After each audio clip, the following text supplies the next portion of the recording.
প্রিয় দর্শক, দেখুন পৃথিবীতে আল্লাহ পাক স্তরে স্তরে পাহাড় সাজিয়ে রেখেছেন। পাহাড় কেটে মানুষ কত সুন্দর রাস্তা তৈরি করছে।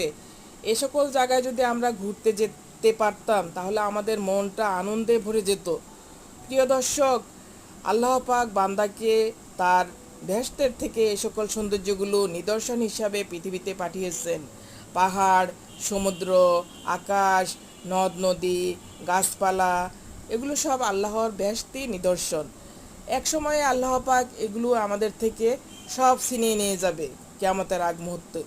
আল্লাহ পাক এগুলো দিয়েছে যেন আমরা আল্লাহকে চিনি, আল্লাহকে জানি, যে পাহাড় আছে, নদী আছে, এগুলো দেখে যে আল্লাহ সৃষ্টি করেছেন, আমাদেরকে সৃষ্টি করেছেন, আমরা আল্লাহর আরাধনা করি বেশি করে। এক সময় এগুলো সব নষ্ট করে দিবে, মানুষকেও আল্লাহ ধ্বংস করে দিবে, পৃথিবী ধ্বংস করে ফেলবে, পুনরায় আবার হিসাব নিকাশ হবে, তারপরে আবার ব্যস্ত দান করবে আল্লাহ পাক।